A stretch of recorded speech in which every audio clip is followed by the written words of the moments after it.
إن الحمد لله نحمده ونستعينه ونؤمن به ونتوكل عليه ونعوذ بالله من شرور أنفسنا ومن سيئات أعمالنا من يهده الله فلا مضل له ومن يضلله فلا هادي له وأشهد أن لا إله إلا الله وحده لا شريك له وأشهد أن محمدًا عبده ورسوله أرسله بالحق بشيرا ونذيرا وداعيا إلى الله بإذنه وسراجا منيرا أما بعد فإن خير الحديث كتاب الله وخير الحديث حديث محمد صلى الله عليه وسلم وشر الأمور محدثاتها وكل محدثة بدعة وكل بدعة ضلالة وكل ضلالة في النار. أعوذ بالله السميع العليم من الشيطان الرجيم من همزه ونفخه ونفسه. بسم الله الرحمن الرحيم.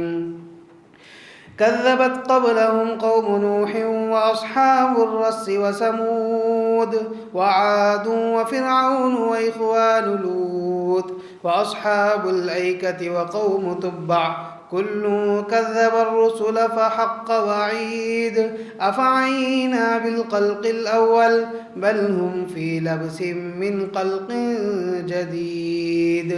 قال الله تبارك وتعالى في مقام آخر رضي الله عنهم ورضوا عنه ذلك لمن خشي ربه. ہر قسم کی تعریف، توصیف، کبریائی و بڑائی اس وحدہ لا شریک کے لیے لائق و زیبا ہے جس نے ساری کائنات کو، اس میں بسنے والی ہر مخلوق کو اس دار فانی کے اندر بھیجا اور اپنی زندگی گزارنے کے طریقے بتلائے، سکھلائے. بعدہ لاکھوں کروڑوں درود و سلام ہوں تمام انبیاء علیہم الصلاۃ والسلام پر، بالخصوص میرے اور آپ کے آخری نبی جناب محمد الرسول اللہ صلی اللہ علیہ وسلم پر، جنہوں نے رب ذوالجلال کے ہر طریقے کو، ہر نمونے کو، ہر بات کو اپنی زندگی کے اندر اپنایا، اپنے صحابہ کو سکھلایا، بتلایا اور آنے والی امت تک اپنا عملی نمونہ ہمارے لیے چھوڑ گئے. الغرض محترم حاضرین، متفق علیہ ایک روایت ہے، بخاری اور مسلم کی ایک روایت ہے جس میں پیارے نبی صلی اللہ علیہ وسلم نے فرمایا لو انفق احدکم مثل احد لما بلغ مدا ولا نصیفہ. پیارے نبی صلی اللہ علیہ وسلم نے اس حدیث کے اندر جو پیغام دیا ہے، اس حدیث کا اگر پہلا ٹکڑا دیکھا جائے تو پیارے نبی صلی اللہ علیہ وسلم نے فرمایا لا تسبوا اصحابی، تم میرے صحابہ کو گالی نہ دو، تم میرے صحابہ کے بارے میں غلط بیانی نہ کرو، تم میرے صحابہ کے متعلق غلط الفاظ استعمال نہ کرو. فوالذی نفسی محمد، قسم ہے اس ذات کی جس کے ہاتھ میں میری جان ہے، لو انفق احدکم مثل احد، اگر تم میں سے کوئی آدمی، اگر تم میں سے کوئی شخص، انفق احدکم ذهبا، اگر تم میں سے کوئی آدمی احد پہاڑ برابر بھی سونا خرچ کرے، لما بلغ مدا ولا نصیفہ، تو تم میں سے کوئی آدمی صحابہ کے کسی بھی صحابی کے ایک مد یا آدھے مد کے برابر بھی خرچ کرنے کے برابر نہیں ہو سکتا. محترم حاضرین، اس حدیث کے اندر پیارے نبی صلی اللہ علیہ وسلم نے دو باتیں بتلائی.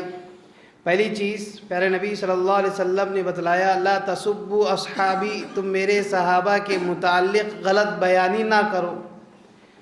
کیوں؟ پیارے نبی صلی اللہ علیہ وسلم نے صحابہ کی اتنی فضیلت، اتنی اہمیت، اتنا مقام کیوں بتلایا؟ کیونکہ یہ وہ صحابہ ہیں جن کو پیارے نبی صلی اللہ علیہ وسلم نے خود نکھارا ہے، جن کو پیارے نبی صلی اللہ علیہ وسلم نے خود سنوارا ہے، یا پھر دوسرے الفاظ میں اگر کہیں کہ یہ پیارے نبی صلی اللہ علیہ وسلم کے پروردہ ہیں. ان کے متعلق اگر غلط بیانی کی جائے، ان کے متعلق اگر غلط باتیں پیش کی جائیں، ان کے متعلق اگر غلط افکار، غلط نظریات پیش کیے جائیں، تو سیدھا سیدھا نبی علیہ الصلوۃ والسلام کی پرورش پر انگلی اٹھانا ہے، سیدھا سیدھا پیارے نبی صلی اللہ علیہ وسلم پر انگلی اٹھانا ہے۔ تو اسی لیے پیارے نبی صلی اللہ علیہ وسلم نے فرمایا لا تسبوا اصحابی، تم میرے صحابہ کے بارے میں غلط بیانی نہ کرو۔ اس کے بعد پیارے نبی صلی اللہ علیہ وسلم نے ان کی مزید فضیلت بتلاتے ہوئے، ان کا مزید مقام بتلاتے ہوئے فرمایا لو انفق احدکم مثل احد، تم میں سے اگر کوئی آدمی احد پہاڑ برابر بھی سونا خرچ کرے، اس کے سلسلے میں گزشتہ جمعہ ایک اشارہ ہوا تھا احد پہاڑ کے سلسلے میں۔ احد پہاڑ تقریباً اندازہ لگانے والوں نے کہا ہے کہ 14 سے 15 کلومیٹر پھیلی ہوئی پہاڑی زمین ہے۔ اتنا خوب سونا اگر خرچ کرے ایک آدمی، میں اور آپ مل کر، یا صرف میں یا پھر آپ میں سے کوئی آدمی احد پہاڑ برابر سونا خرچ کرے، اور احادی لما بلغ احدہم، تم میں سے کوئی آدمی صحابہ کے کسی ایک مد یا آدھے مد کے اناج بھی اگر وہ خرچ کرے تو اس کی برابری نہیں کر پائیں گے۔ پیارے نبی صلی اللہ علیہ وسلم نے یہ جو فرق بتلایا ہے صحابہ کا، ایک مد کیا ہے آج کے اعتبار سے؟ بعض لوگوں نے کہا ہے، جو ریاضیات میں ماہر ہیں وہ لوگ کہتے ہیں ایک سیر یا آدھا سیر، یا پھر بعض لوگوں نے مٹھی بھر کے برابر بھی کہا ہے۔ مٹھی بھر اگر اناج بھی صحابہ خرچ کریں اور میں اور آپ مل کر احد پہاڑ برابر بھی سونا خرچ کریں تو ان کی برابری، ان کے ایک مد یا آدھے مد کے برابری بھی ہم نہیں کر پائیں گے۔ یہ فرق نبی علیہ الصلوۃ والسلام نے کیوں بتلایا ہے؟ میں اور آپ جانتے ہیں، میرا اور آپ کا یہ ایمان ہے، اللہ تبارک و تعالیٰ نے فرمایا وَلَا يَظْلِمُ رَبُّكَ أَحَدًا، اللہ تبارک و تعالیٰ اپنے بندے میں سے کسی پر بھی ظلم نہیں کرے گا۔ ہر بندے پر جو آدمی جتنا عمل کرے گا، جیسا عمل کرے گا، اس کو ویسا ہی دیا جائے گا۔ دوسری جگہ قرآن مجید میں اللہ تبارک و تعالیٰ نے فرمایا لا ينظر احدکم الی صورکم، اللہ تبارک و تعالیٰ تم میں سے کسی بھی آدمی کے چہرے کو نہیں دیکھتے، کسی کے مال کو، کسی کے رتبے کو بھی نہیں دیکھتے، بلکہ جو آدمی جیسا عمل کرے گا اس کو ویسا ہی اس کو بدلہ ملے گا۔ پھر یہاں پیارے نبی صلی اللہ علیہ وسلم نے یہ جو فرق بتلایا ہے، یہ فرق کیوں بتلایا ہے، اس کی وجہ کیا ہے؟ میں اور آپ اگر اس سوال کا حل تلاش کریں، اس سوال کا یہ جو حل اگر میں اور آپ تلاش کریں کہ پیارے نبی صلی اللہ علیہ وسلم نے یہ فرق کیوں بتلایا ہے، تو اس کے کئی ایک اسباب میں مجھے اور آپ کو ملیں گے۔ پہلے تو پیارے نبی صلی اللہ علیہ وسلم کہ یہ خود پروردہ ہیں، یہ صحابہ ہیں، نبی علیہ الصلوۃ والسلام کی صحبت حاصل کیے ہوئے ہیں، ایسے بیسیوں مثالیں ہیں جس کو میں اور آپ ٹٹول سکتے ہیں، اس سوال کے حل میں لکھ سکتے ہیں۔ لیکن قرآن مجید کے اندر ایک خاص سبب اللہ تبارک و تعالیٰ نے بتلایا، جس کو میں نے خطبہ مسنونہ کے بعد پڑھا۔ اللہ تبارک و تعالیٰ نے ان صحابہ کے بارے میں کہا رضی اللہ عنہم ورضوا عنہ، اللہ تبارک و تعالیٰ ان سے راضی ہوا اور یہ اللہ تبارک و تعالیٰ سے راضی ہوئے۔ آج کے اس خطبہ جمعہ کے اندر اصل گفتگو جو مجھے اور آپ کے سامنے کرنی ہے وہ اسی ٹکڑے کے متعلق کرنی ہے کہ اللہ تبارک و تعالیٰ ان سے راضی ہوا اور یہ اللہ تبارک و تعالیٰ سے راضی ہوئے۔ کیا مفہوم ہے اس کا؟ اللہ تبارک و تعالیٰ راضی ہوا، کیوں راضی ہوا، کیسے راضی ہوا، کس لیے راضی ہوا، ایسے کئی سوالات آئیں گے۔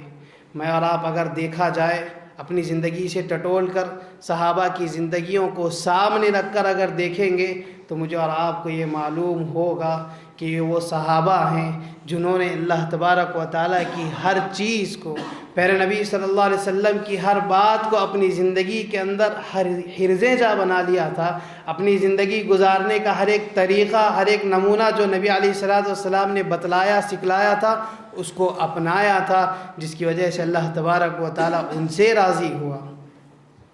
اس کے دوسرے ٹکڑے پر اگر دیکھا جائے وَرَضُوا عَنْهُ، وہ بھی اللہ تبارک و تعالیٰ سے راضی ہوئے۔ اب ایک سوال یہ آتا ہے، کیا کوئی بندہ اللہ سے بھی ناراض ہو سکتا ہے؟ کیا کوئی بندہ اللہ تبارک و تعالیٰ سے بھی دور جا سکتا ہے؟ نہیں، اللہ تبارک و تعالیٰ سے بھی اللہ تبارک و تعالیٰ سے وہ بھی راضی ہوئے۔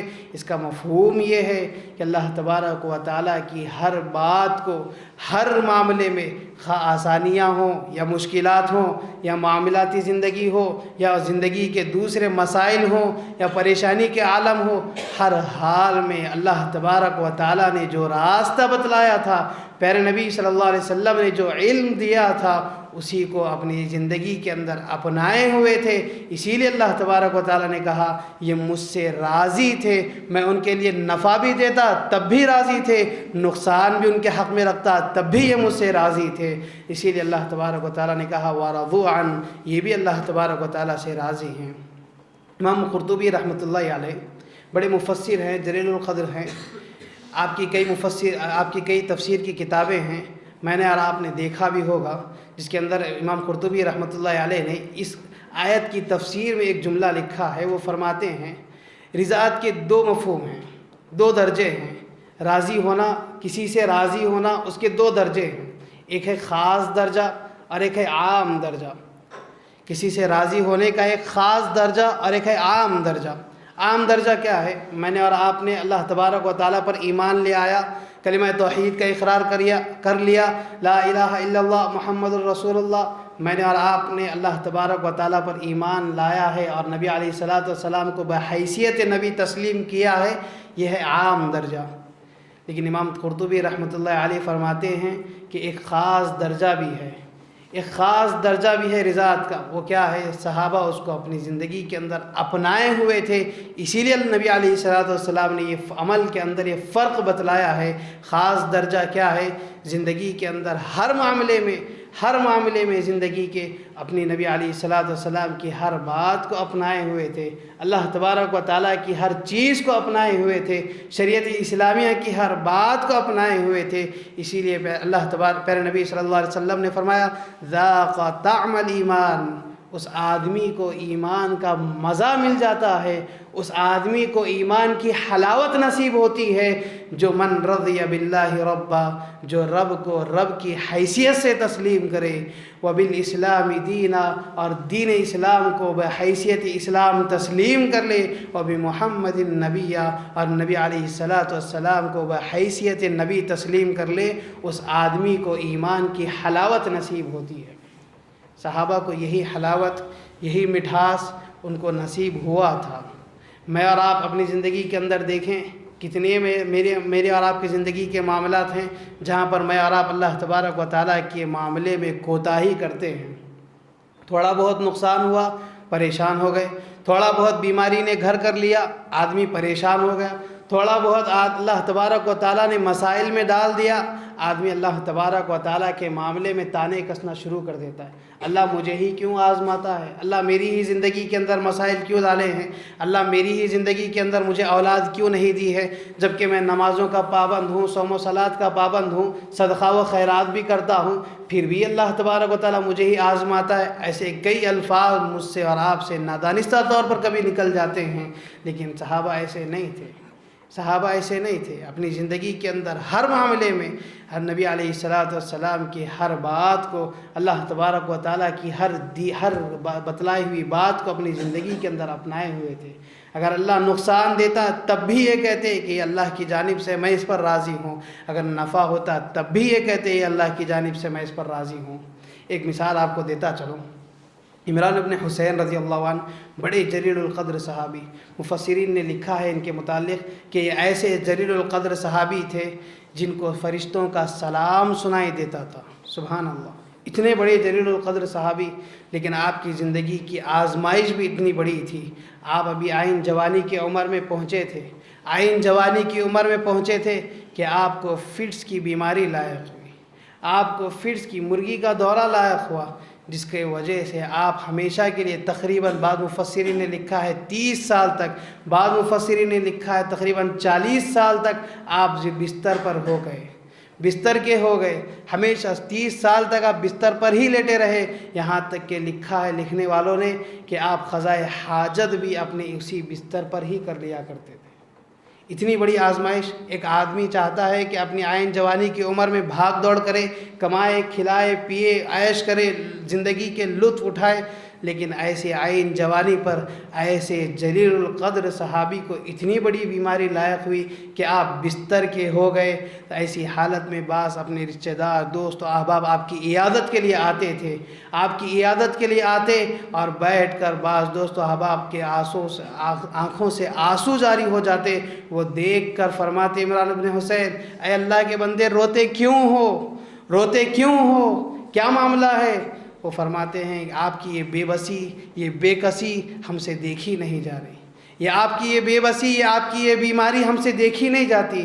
عمران بن حسین نے جو جواب دیا میرے اور آپ کے ایمان کے لیے تازگی پیدا کرتا ہے، میرے اور آپ سے اللہ تبارک و تعالیٰ کے رشتے میں جو یہ مضبوطی نہیں ہے وہ مضبوطی پیدا کر سکتا ہے۔ عمران بن حسین رضی اللہ عنہ نے کہا اے اللہ کے بندے، کل میں اچھا تھا، آپ لوگوں کے ساتھ بھاگ دوڑ کرتا تھا، تب بھی اللہ تبارک و تعالیٰ کی جانب سے تھا، تب بھی میں راضی تھا، آج میں بیمار ہوں تو یہ بھی اللہ تبارک و تعالیٰ کی جانب سے ہے، میں اس پر بھی راضی ہوں۔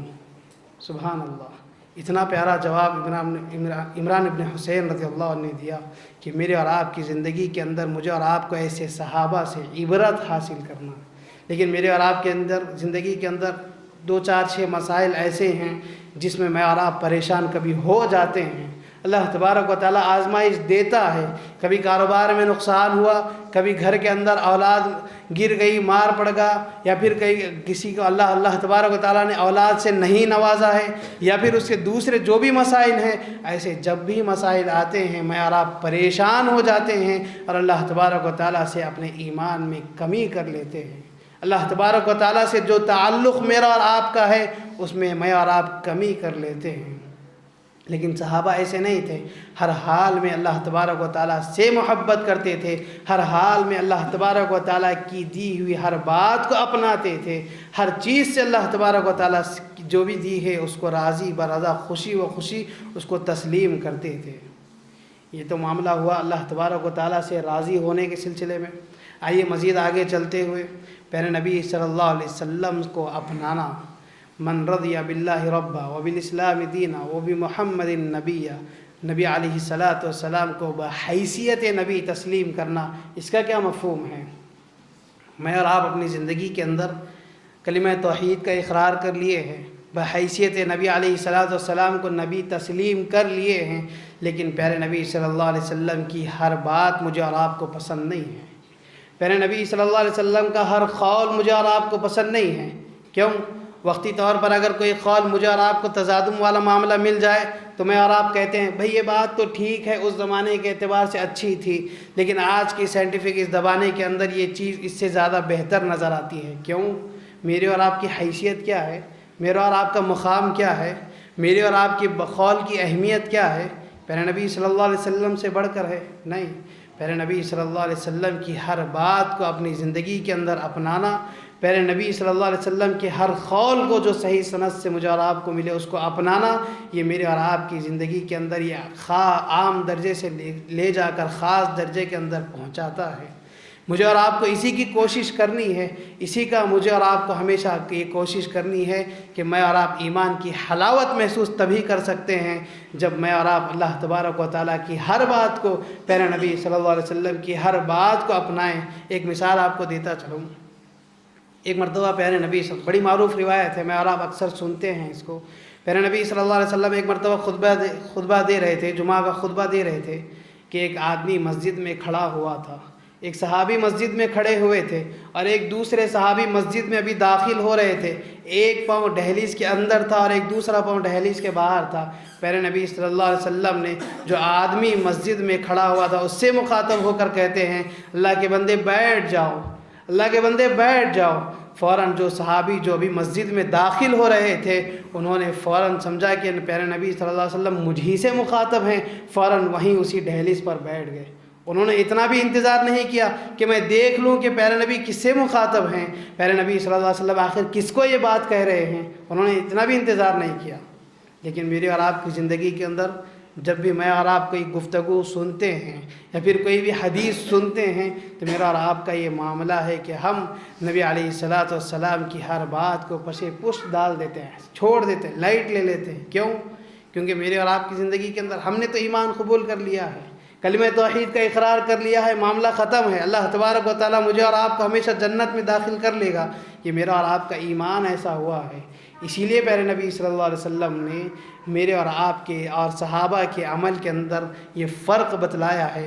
ان کا ایک مد یا آدھا مد خرچ کرنا، اناج کا خرچ کرنا، میرے اور آپ کے احد پہاڑ برابر سونا خرچ کرنے کے برابر بھی نہیں ہو سکتا۔ اسی لیے پیارے نبی صلی اللہ علیہ وسلم نے ان کی اتنی اہمیت، اتنی فضیلت بتلائی ہے، کیونکہ وہ نبی علیہ الصلاۃ والسلام کے ہر بات کو اپنی زندگی کے اندر اپنائے ہوئے تھے۔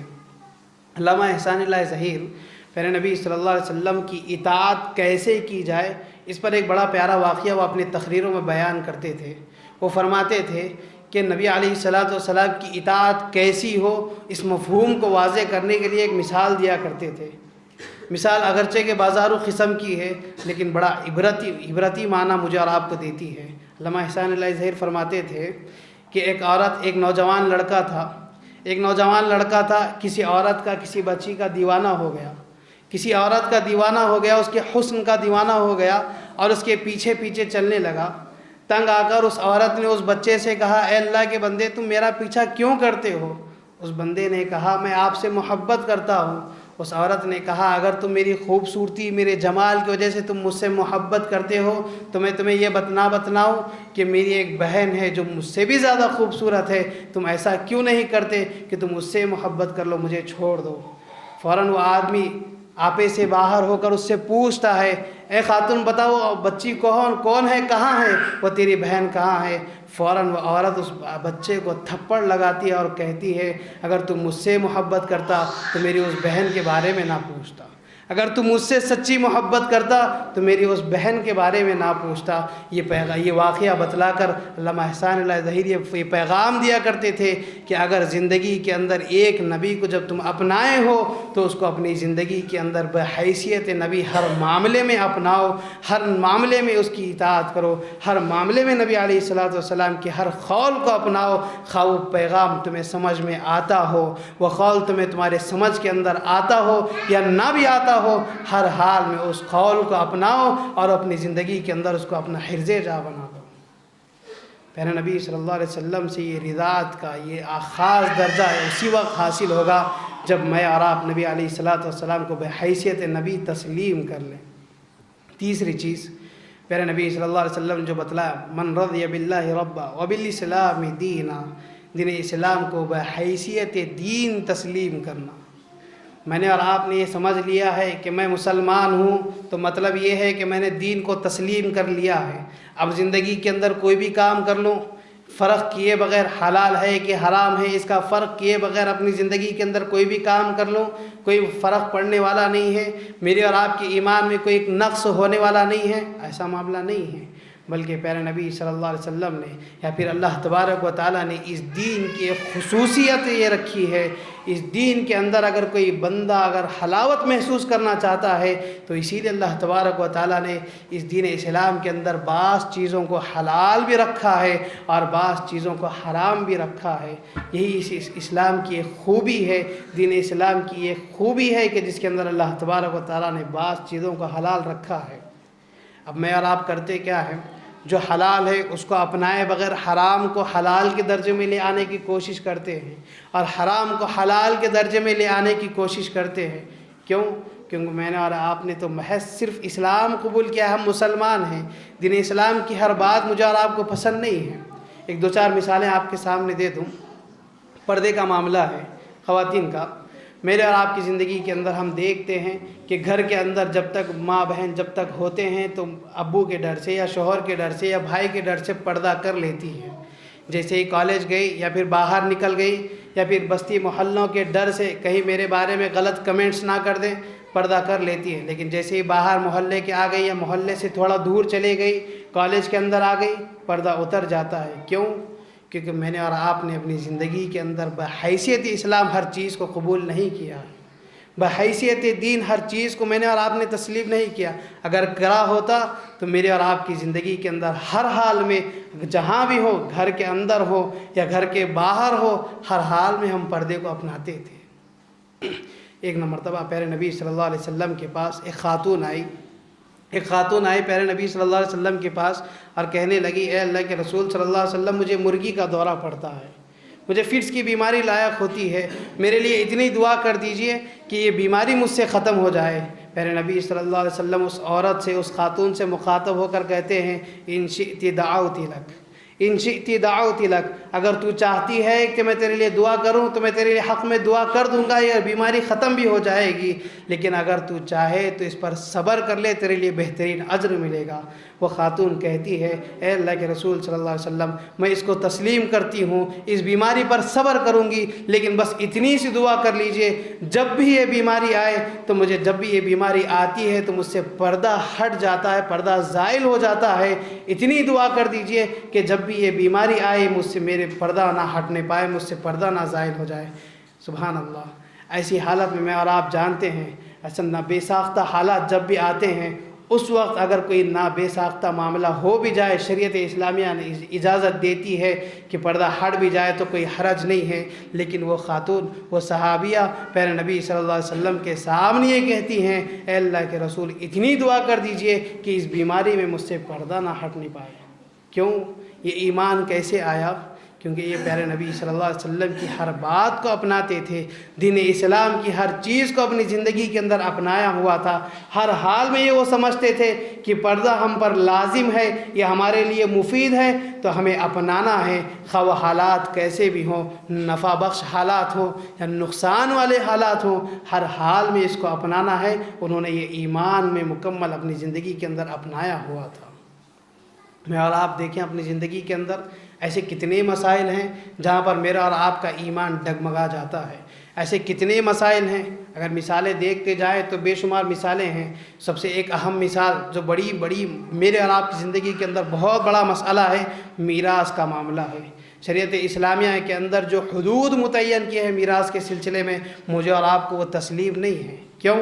کیونکہ بعض لوگوں کی انا آ جاتی ہے، میں نے ابو کی زیادہ خدمت کی ہے، میں نے والدہ کی زیادہ خدمت کی ہے، میں سب سے زیادہ محبوب تھا میرے والد کے لیے، میں سب سے زیادہ محبوب تھا میرے دادا کے لیے، لیکن یہ پشتے در پشتے گزر جاتی ہیں، لیکن میراث تقسیم نہیں ہوتا۔ انانیت اتنی آ جاتی ہے کہ مجھے زیادہ ملے، میں اس کا زیادہ حقدار ہوں، میں اس چیز کا زیادہ حقدار ہوں۔ یہ چیز زندگی بھر چلتی ہے، معاملہ یہاں تک پہنچتا ہے کہ کورٹ کچہری کا چکر لگا لیتے ہیں، لیکن حل نہیں ملتا۔ آخر کار وہ زمین یا تو گورنمنٹ کی ہو جاتی ہے یا تو پھر لاوارث زمین ہو جاتی ہے۔ وجہ کیا ہے؟ میں نے اور آپ نے اسلام کو تسلیم نہیں کیا۔ میں نے اور آپ نے بحث صرف بقول استعمال کر لیا ہے کہ میں تو مسلمان ہوں، کلمہ توحید کا اقرار کر لیا ہے، معاملہ ختم ہے۔ میں نے اور آپ نے اتنا ہی سمجھا ہے، لیکن بحیثیت دین کو، اسلام کو میں نے اور آپ نے قبول نہیں کیا، جس کی وجہ سے میرے اور آپ کے ایمان میں بہت زیادہ مسائل ہیں۔ شریعت اسلامیہ نے آداب سکھلائے ہیں، تھوڑے بہت گفتگو کے آداب ہیں، مجلس میں بیٹھنے کے آداب ہیں، گھر کے باہر گفتگو نکلنے کے آداب ہیں، پردہ کرنے کے آداب ہیں، کھانے پینے کے آداب ہیں، استنجا کرنے کے آداب ہیں۔ یہ نبی علیہ الصلوۃ والسلام نے سکھلایا ہے، لیکن مجھے اور آپ کو یہ تسلیم نہیں ہے۔ میں اور آپ کوشش کرتے ہیں کہ ہم استنجا کریں تو ایسے جائیں، پیارے نبی صلی اللہ علیہ وسلم کوئی حرج نہیں ہے بھائی، یہ پیر داخل کرنے کے بجائے وہ بھی داخل کر لے تو کیا ہونے والا۔ میرا اور آپ کا یہ تصور بنا ہوا ہے، لیکن صحابہ ایسے نہیں تھے۔ زندگی کے اندر ہر قول کو، ہر چیز کو، ہر ادب کو شریعت اسلامیہ کے اپنی زندگی کے اندر حرز جا بنائے ہوئے تھے، اپنی زندگی کے اندر اپنائے ہوئے تھے، جس کی وجہ سے پیارے نبی صلی اللہ علیہ وسلم نے ان کے اور میرے اور آپ کے عمل کے اندر یہ فرق بتلایا ہے۔ میں اور آپ یہ کوشش کریں کہ ہم عام درجے سے نکل کر اب خاص درجے میں پہنچنے کی کوشش کریں، تب جا کر میرے اور آپ کی ہر دعا قبول ہوگی، میرے اور آپ کی ہر بات اللہ تبارک و تعالیٰ پسند کرے گا، میرے اور آپ کے ہر عمل کو اللہ تبارک و تعالیٰ پسند کرے گا، میرے اور آپ کی زندگی کے جو بھی مسائل ہیں ان تمام مسائل کو، خواہ وہ سیاسی ہو یا کوئی بھی مسئلہ ہو، اللہ تبارک و تعالیٰ ان کو ختم کرے گا اور میری اور آپ کی زندگی کو اچھی سے اچھی بنائے گا۔ الغرض جو پیغام مجھے آپ کے سامنے آج کے اس خطبے میں دینا ہے وہ بس اتنا سا ہے پیارے نبی صلی اللہ علیہ وسلم نے میں عائشہ صدیقہ رضی اللہ عنہ سے کہا من رضی باللہ ربا وبالاسلام دینا وبمحمد النبی، جو بندہ رب کو رب کی حیثیت سے تسلیم کرتا ہے، جو بندہ نبی علیہ الصلاۃ والسلام کو بحیثیت نبی تسلیم کرتا ہے، جو بندہ دین اسلام کو بحیثیت اسلام شریعت کے طور پر اسے تسلیم کرتا ہے، اس بندے کے بارے میں پیارے نبی صلی اللہ علیہ وسلم نے مزید آگے فرمایا ادخلہ اللہ الجنہ، اے عائشہ یاد رکھو اس بندے کو اللہ تبارک و تعالیٰ کل روز قیامت کے دن جنت میں داخل کرے گا۔ سبحان اللہ۔ میں اور آپ یہ کوشش کریں، جنت کے حقدار بننے کی کوشش کریں، میرے اور آپ کے عمل کے اندر وزن پیدا کرنے کی کوشش کریں، تب جا کر اللہ تبارک و تعالیٰ بھی مجھے اور آپ کو بغیر حساب و کتاب کے جنت میں بھی داخل کرے گا۔ الغرض آخر میں اللہ تبارک و تعالیٰ سے دعا ہے کہ اللہ تبارک و تعالیٰ مجھے اور آپ کو ہمیشہ اپنی زندگی کے اندر ہر نبی علیہ الصلاۃ والسلام کے ہر قول کو اپنانے والا بنائے، اللہ تبارک و تعالیٰ کی ہر بات کو اپنی زندگی کے اندر اپنانے والا بنائے، دین اسلام کے ہر چیز کو اپنا کر اپنی زندگی کے اندر عملی طور پر اس کو پیش کرنے والا بنائے، کہنے والے کو کہنے سے زیادہ اور سننے والے کو سننے سے زیادہ ہر بات پر عمل کرنے والا بنائے۔ آمین وآخر دعوانا الحمد للہ رب العالمین۔ ان الحمد للہ نحمده ونستعینه ونؤمن به ونتوکل علیہ ونعوذ باللہ من شرور انفسنا ومن سیئات اعمالنا، من يهده الله فلا مضل له ومن يضلله فلا هادي له، وأشهد أن لا إله إلا الله وحده لا شريك له، وأشهد أن محمدا عبده ورسوله أرسله بالحق بشيرا ونذيرا وداعيا إلى الله بإذنه وسراجا منيرا. أما بعد فإن خير الحديث كتاب الله، وخير الحديث حديث محمد صلى الله عليه وسلم، وشر الأمور محدثاتها وكل محدثة بدعة وكل بدعة ضلالة وكل ضلالة في النار. أعوذ بالله السميع العليم من الشيطان الرجيم. بسم الله الرحمن الرحيم. ربنا آتنا في الدنيا حسنة وفي الآخرة حسنة وقنا عذاب النار. ربنا ظلمنا أنفسنا وإن لم تغفر لنا وترحمنا لنكونن من الخاسرين. اللهم صل على محمد وعلى آل محمد كما صليت على إبراهيم وعلى آل إبراهيم إنك حميد مجيد. اللهم بارك على محمد وعلى آل محمد كما باركت على إبراهيم وعلى آل إبراهيم إنك حميد مجيد. عباد الله رحمني ورحمكم الله، إن الله يأمركم بالعدل والإحسان وإيتاء ذي القربى وينهى عن الفحشاء والمنكر والبغي يعظكم لعلكم تذكرون. اذكروا الله يذكركم وادعوه يستجب لكم ولذكر الله أكبر والله يعلم ما تصنعون.